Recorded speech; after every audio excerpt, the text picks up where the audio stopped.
Berjumpa lagi dalam permenungan kita edisi Rabu 5 April 2023 dalam Pekan Suci. Bacaan-bacaan liturgi hari ini, bacaan yang pertama dari kitab Nubuat Yesaya bab 50 ayat 4-9a dan bacaan Injil dari Injil Matius bab 26 ayat 14-25. Bacaan yang pertama hari ini masih berbicara tentang hamba Tuhan, hamba Yahweh. Hamba Yahweh itu digambarkan sebagai seorang pribadi yang luar biasa.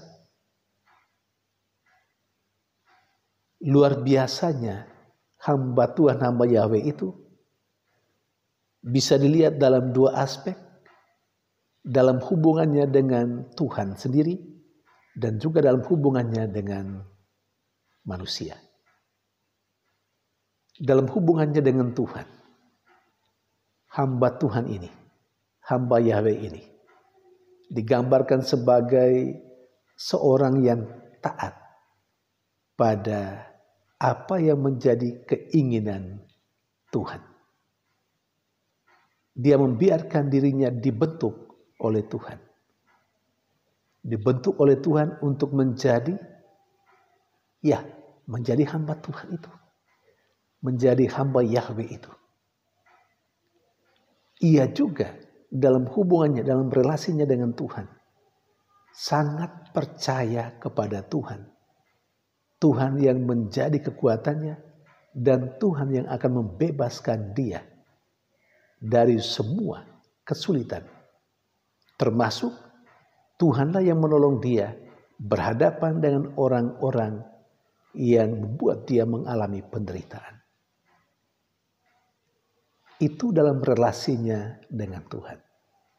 Dalam relasinya dengan sesama, dengan manusia.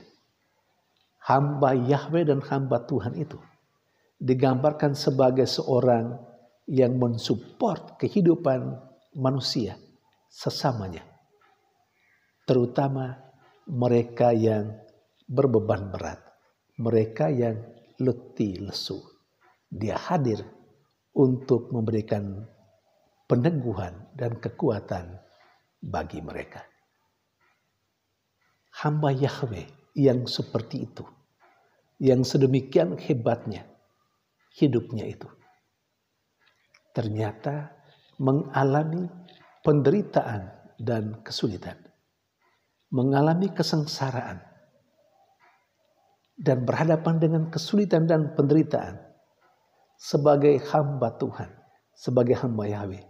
Dia tidak berlari dari kesulitan itu. Dia malah membiarkan dirinya diludahi, dipukuli. Itu sudah menjadi konsekuensi dirinya sebagai hamba Tuhan, sebagai hamba Yahweh. Saudari dan saudara yang terkasih.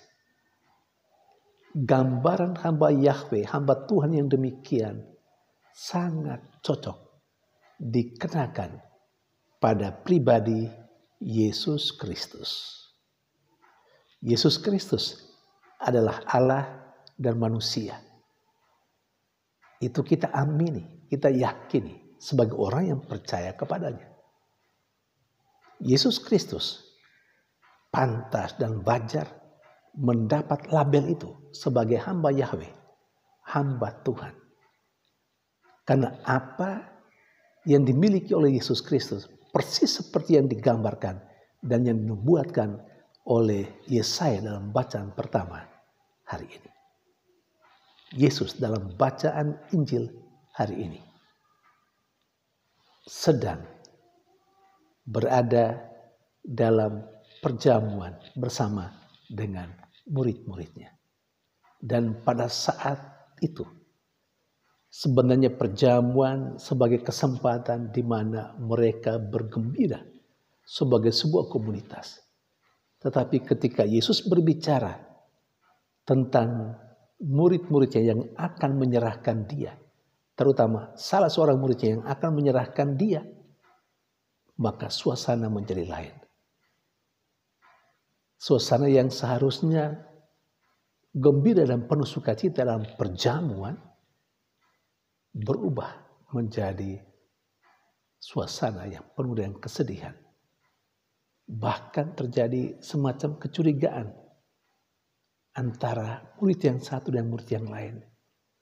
Karena ketika Yesus berbicara bahwa ada seorang dari antara mereka yang akan menyerahkan dia, masing-masing bertanya satu terhadap yang lain, "Bukan aku Tuhan, bukan aku Tuhan." Saudari dan saudara yang terkasih, Yesus yang begitu baik dalam hubungannya dengan Allah sebagai Bapanya, begitu baik relasinya. Demikian juga kehadirannya di tengah manusia. Dia hadir untuk memberikan kekuatan dan peneguhan kepada manusia, terutama mereka yang tersingkirkan. Mereka yang dianggap sebagai orang berdosa. Atau yang dalam bahasa Injil hari ini, atau bahasa bacaan pertama hari ini, mereka yang letih, lesu, dan berbeban berat.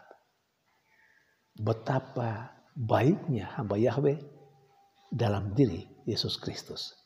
Tapi hamba Yahweh yang sebegitu baiknya, toh mengalami penderitaan, kesulitan. Dan penderitaan yang dialami oleh hamba Yahweh dalam diri Yesus Kristus bermakna memberikan penebusan dan penyelamatan bagi seluruh umat manusia. Karena itu Yesus menerima semua kesulitan dan penderitaan yang dia hadapi. Karena hanya dengan cara itu Yesus menyelamatkan manusia, menyelamatkan kita semua, menyelamatkan saya dan Anda. Saudari dan saudara yang terkasih, Yesus yang adalah hamba Yahweh yang luar biasa itu, dia mengalami kesulitan dan penderitaan. Bahkan yang luar biasa adalah pengkhianatan. Dan pengkhianatan itu tidak datang dari orang lain di luar komunitasnya. Tapi pengkhianatan yang paling keji adalah pengkhianatan seorang sahabat. Karena pengkhianatan yang dialami oleh Yesus dilakukan oleh salah seorang dari muridnya, sahabatnya, rekan kerjanya yang sehari-hari hidup bersama dengan dia. Bayangkan betapa sakitnya kita misalnya kalau kita dikhianati oleh orang yang dekat dengan kita, sahabat karib kita, pasangan kita. Saudari dan saudara yang terkasih, itulah gambaran hamba Yahweh yang menderita, yang cocok dikenakan untuk Yesus. Dari kedua bacaan liturgi hari ini, apa yang kiranya menjadi pesan bagi kita. Banyak pesan, tetapi salah satu dari sekian banyak pesan itu, kita diingatkan kalau kita mau menjadi orang yang baik, kalau kita mau menjadi hamba Tuhan, hamba Yahweh yang berkenan pada Tuhan dan juga pada sesama, kita pasti mengalami banyak kesulitan dan penderitaan. Dan penderitaan itu tidak datang dari orang-orang yang berada di luar komunitas kita. Justru dan banyak kali kita mengalami penderitaan dan kesulitan dari orang-orang yang dekat dengan kita. Seorang istri misalnya, dia akan mengalami kesulitan dan penderitaan pertama-tama bukan dari luar datangnya. Pertama-tama dari orang yang sangat ia cintai, dari orang yang sangat dekat dengan dia, yakni suaminya. Sebaliknya juga, suami bisa akan mengalami penderitaan sebagai seorang hamba Tuhan. Bukan datang dari orang lain di luar sana, tapi datang dari pasangan hidupnya, orang yang paling dekat dengan dia. Sebagai orang tua, orang yang paling dekat dengan orang tua adalah anaknya. Dan sebaliknya orang yang paling dekat dengan anak-anak adalah orang tuanya. Dan bisa saja orang tua mengalami pengkhianatan dari anaknya sendiri. Dan itu menyakitkan. Anaknya adalah orang yang paling dekat. Dan itu sekali lagi sangat menyakitkan. Juga sebaliknya, anak-anak akan mengalami sakit ketika dikhianati oleh orang tuanya. Dan sekian banyak hal yang bisa kita terapkan dalam kehidupan kita. Poinnya adalah ketika kita menjadi hamba Tuhan, hamba Yahweh, orang yang baik di hadapan Allah dan sesama, pasti kita juga akan menerima konsekuensinya, penderitaan yang datang dari orang yang paling dekat dengan kita. Kita tidak perlu takut, sama seperti keyakinan hamba Yahweh, bahwa Allah ada di pihaknya dan akan menolongnya.